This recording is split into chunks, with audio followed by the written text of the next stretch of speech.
It is time now for the Patriot Channel Afternoon News, Sunday afternoon, November 16th, 2014. Good afternoon, everybody. I'm Peter Wiggins here. Your noon, 12:35 p.m. afternoon news headlines here. And our top story at 12:36 here is the radical jihadist group Islamic State released a video Sunday as it shows American worker of American aid Peter Keswick believed being beheaded in Syria.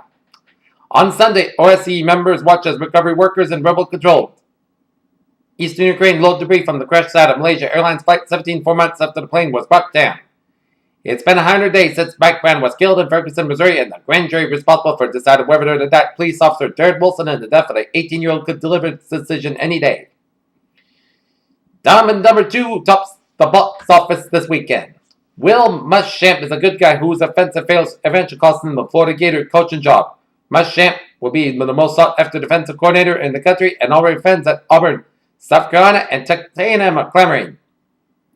In Bamako, Mali, it all started with a sick nurse who was positive test for Ebola came only after her death, and a busy clinic that treats Mali's elite as well as wounded UN. In London, with world leaders gathered in Australia for a meeting of the Group of 20 Economic Powers, Russian President Vladimir Putin accused the United States of crudely violating the spirit of international cooperation that should drive groups such as the European Union has set itself on a collision course with Israel after drawing up a list of sanctions to be imposed if the country takes steps that would make the establishment of a Palestinian state impossible.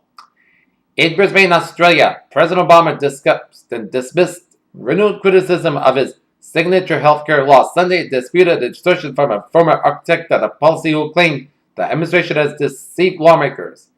Thousands of Romanian immigrants queried about the block of the British city today so that it could vote the country's presidential election. After a productive trip abroad, President Barack Obama headed home Sunday on a collision course with Republicans on immigration and on the oil pipeline projects, showing that the threatened prospects for showdowns for a corporation over his remaining 2 years in office. Authorities say a 10-year-old boy has been hospitalized after accidentally shooting himself in the face with a gun he found while sitting in a car in southeastern Pennsylvania. The S&P 500 consumer discretionary sector is up at but 3% YTD, with only the S&P's energy stock index performing worse. In New Orleans, the collapse of the 210-year-old building in the heart of the French Quarter is raising warning flags about decay and a lack of rigorous inspections, one of America's oldest and most fragile neighborhoods. An announcement that will come as little surprise. Facebook has recently sought to clarify that it can see everything its users post. U.S. wireless carrier AT&T has revealed in a recent statement that it has discontinued the use of the controversial technology which involved the addition of advised that underscored a smartphone tracking system. One of the biggest problems in the commercial fishing industry is that of overfishing the oceans are being drained of fish, and certain species are becoming endangered and all in pursuit of money. The social network Facebook has said that it will crack down on promotional posts showing its users' news feeds like they've been to sell more ads. Not paying attention in high school calculus just got a whole lot easier thanks to an enterprising program named Helaya. The game model has created an open source version of Nintendo's hit fighting series Super Smash Bros. The troubled star took to Twitter on Saturday evening after an auto-tape service on TMZ, where Amanda Bynes discussed dreams of murdering her dad, littered her mother's wrists, and burned her down their house. Johnny Depp slurs and curses during his speech. Entertainer and Navy veteran Bill Cosby spoke during Veterans Day ceremony on Tuesday, November 11, 2014, as Bill Cosby would address rape allegations, lawyers said. Images recorded by Rosetta's navigation camera appear to show the lander shadow in its dust cloud kicked up by its first touchdown. New researchers out of MIT, Cambridge University, and a handful of other higher education institutions claim that sedimenting time wrap, which turns out to be an ancient meteorite, could provide scientists with a unique look at the early universe. Holly, Florida, a third hole has formed in the driveway by the Tampa Bay area neighborhood and swallowed a car through its bumper. The U.S. Department of Energy recently granted $325 million in funding for 3 tech companies to build 2 powerful supercomputers. California has adopted some of the nation's strongest regulations to protect doctors, nurses, and other health workers treated patients with Ebola. Surgery affected with Ebola virus an extremely critical condition in Nebraska.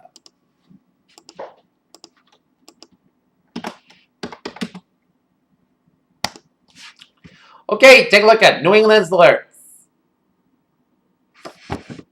Okay, let's move on to sports here. Florida State's path has been nowhere near as smooth as last year's undefeated run in the national championship on the end. The Seminoles' results have been much the same now, so their pole position. Our State stayed at the top 7 in the Coaches Bowl Sunday, but beyond Melvin Gordon's record-breaking performance, Wisconsin made a big leap. In Minneapolis, Adrian Peterson says he feels the NFL's process of assessing his cage for potential discipline has been unfair. The NFL Players Association issued a statement Sunday on behalf of Peterson, who has been sidelined since his indictment. Homestead, Florida, Sunday is NASCAR's first championship playoff race where 4 drivers will battle for the Sprint Cup Series crown. In tonight, a big showdown Sunday night down in Indy. Tom Brady and Patriots square off against Andrew Luck and the Colts tonight on 8:30 p.m. in Indianapolis. Better tell us on 12:40. Let's take a look at a weather report. Take a look at the traffic report at 12:41. Smoke set highways, byways in New England there. And we're seeing one slow spot here. It's 93 on the southbound side. Slow from exit 42 East Street in Andover all the way down near Route 125 due to some road work on I-93. But otherwise, a smooth sailing commute here on this Sunday afternoon on the highways and byways of New England there. Okay, let's take a look at our weather forecast here at 12:42 here. We got a high wind watch in effect from 3 p.m. Monday afternoon through late Monday night as much of Rhode Island and southeast Massachusetts here. And winds south to southwest. Winds 20 to 30 miles per hour with gusts between 50 and 60 miles per hour. Timing. Late Monday afternoon and Monday night. In fact, winds may cause strong enough to down tree limbs and power lines, possibly causing scattered power outages here. High wind watch means that potential exists for strong damaging winds and securing loose outdoor items and have flashlights available in case you lose power. And day 1 today night has the weather not expected the time of day 2 for 7, Monday for Saturday. High wind watch here.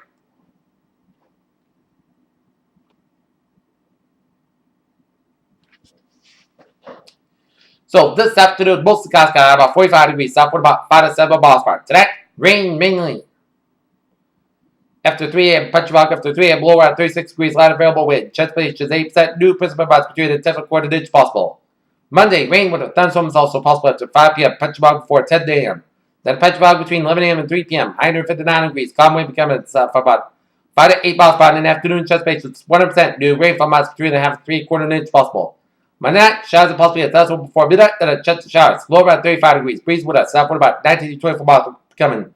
West 9 to 14 miles by midnight. Winds could get at 55 miles by chest rate to 100%. New rainfall amounts between 3/4 and 1 inch possible. Tuesday, most of the sun's got about 40 degrees. Westward about 9 to 6 miles, gust size 30 miles per hour.